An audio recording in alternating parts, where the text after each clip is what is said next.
time for me to get my guests on the show. Ashok Malhotra, former Test cricketer and ICA president, joins me on the show. We are also joined by Rishi Chhabra and Deepti Sarikonda, the Indian fans. Mr. Malhotra, to you first. When the opposition batsmen, 5 top batsmen, score 50 runs, would you say that the other team, the opposition team, never has a chance? Absolutely. And as of now, Australian team is looking too good for Indian team. Indian team, even now, I think they are still in IPL mode. You know, be it the bowlers who are used to bowling 4 overs, they're finding it difficult to bowl their quota of overs. And same with the batsmen.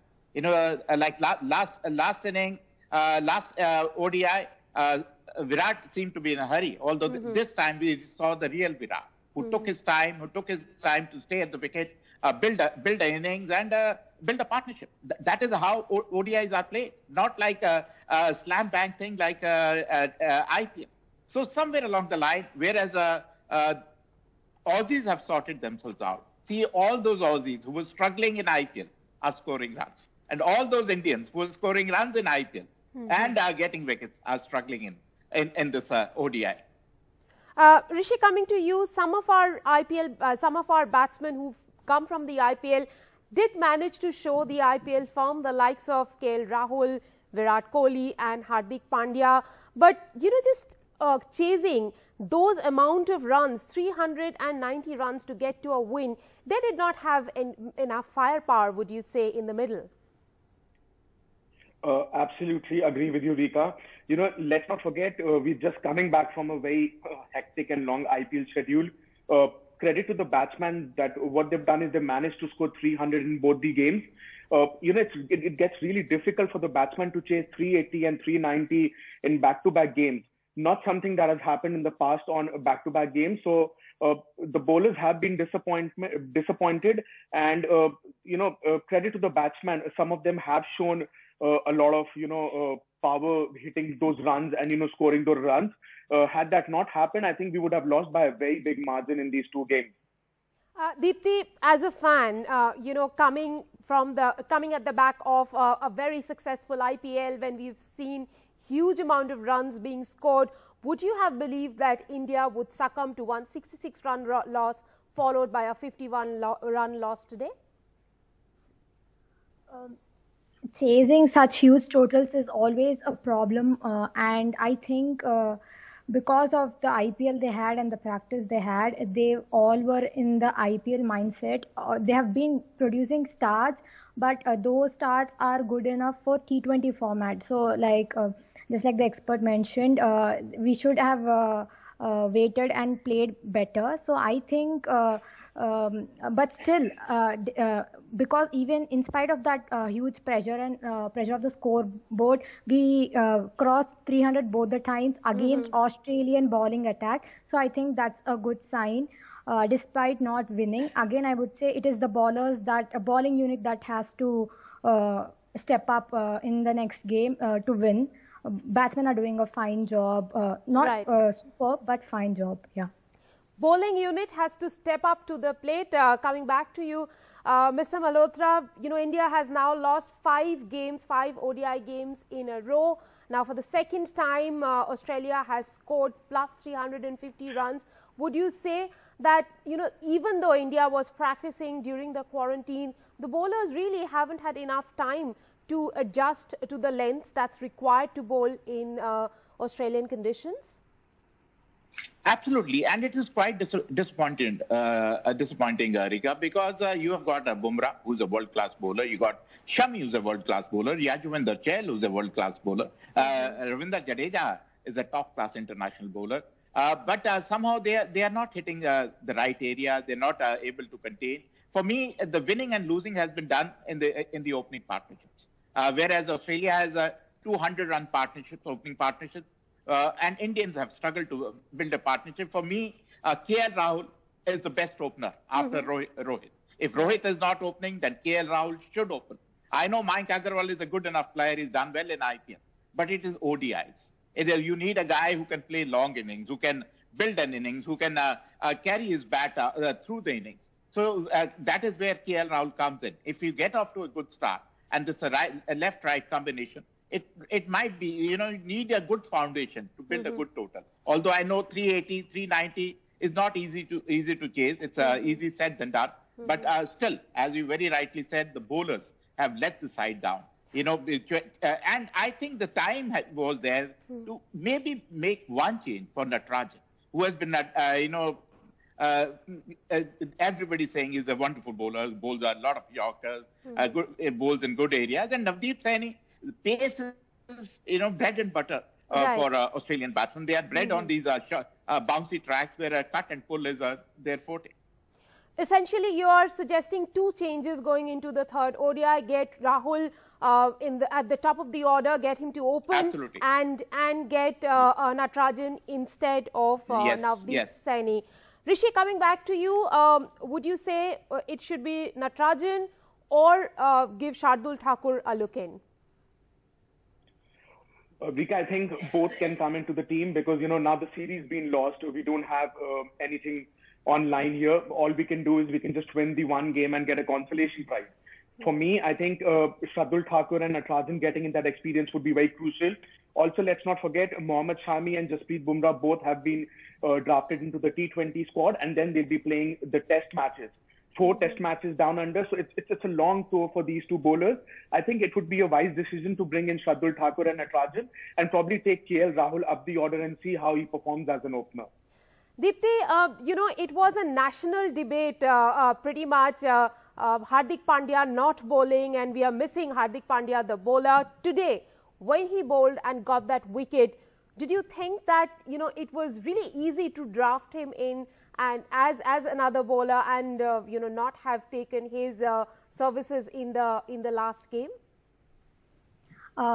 He himself mentioned that he couldn't bowl, and despite that he came to bowl. That shows that how desperate we were to find some other bowler apart from our regular bowlers. And the way when we as fans, when we saw him bowling, I said it 3 times, OMG, Hardik is bowling, that's how I said it. So I think he it's good that he's bowling, but I wouldn't want him to take some extra effort in a bilateral series. It is more important that he is available for much important series. But if he is fine, it is a good sign that he's bowling, because he brings in that balance for the team, which we lagged since he stopped bowling since last September. So it was a good sign. Mr. Malhotra, Michael Holding in fact said that perhaps India needs someone like an MS Dhoni, a player like MS Dhoni in the middle, Virat Kohli's, to take the Virat Kohli's team over finish line more consistently. What do you say about that? See, in other words, he said Virat has been spoon-fed by Mahendra Singh Dhoni, which is not true. You can't belittle a guy, but sure. When in ODIs, in the last few overs, slog overs especially, Dhoni was running the show, whereas Virat was manning long on and long off. And Dhoni was running the show, and it was a great help. And it was a good camaraderie between the two, and they trusted each other. So I'm sure he misses MS Dhoni, and we all know what Dhoni can do, how he can captain the side, how he can help the captain to really captain the side. So I think all in all, definitely missing. But, they say there's life without Dhoni also. The time to move on. So somewhere along the line, Virat will have to understand that he has to survive on his own. He will not have Mahendra Singh Dhoni as his backup. Right, manage with the resources he has. Rishi, talking to you about another phenomenal performer who literally, buried India, Steve Smith. He says he's found his hands after the IPL. Would you say, even going ahead in the series, it is Steve Smith who's looking the most dangerous? Absolutely, and I think it's the worst time for Steve Smith to find form. I remember the last series that India played down under when Steve Smith was playing as well. It was so difficult to get him out. It was just like a run scoring machine that he kept scoring those runs again and again and again. And similarly, what's happening in the last 2 ODIs. I mean, look at him. His strike rate is phenomenal, over 150. He's been scoring runs all over the park. He's been toying with our bowlers. And I have to say that I'm really worried how he's going to play with our bowlers in the test matches and T20 tournaments. So yeah, it's going to be a difficult time out there for our bowlers, that's for sure. But Deepti, there perhaps wouldn't be David Warner because he has picked up an injury. Would you say that's a little bit of a relief for India because we now don't know when David Warner comes back? It is never hard, easy, or good to say that the injury is good for us, but I hope he's fine. But I don't see him playing next match, and that would be our bowlers can take it a little bit easy because him and Finch, they have been going all out, and seeing the scorecard in the power play and the initial overs is a nightmare for us.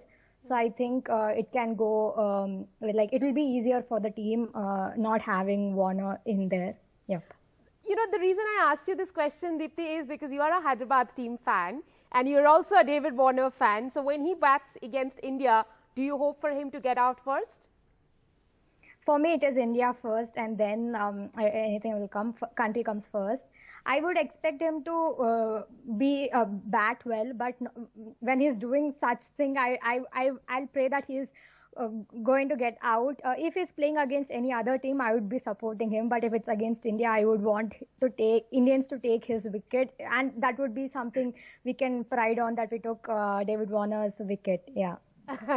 Mr. Malhotra, coming back to you, one of the other worries that seemed emerging out of this game is 130 dot balls that were bowled against the Indian batsmen. What's really the remedy to that?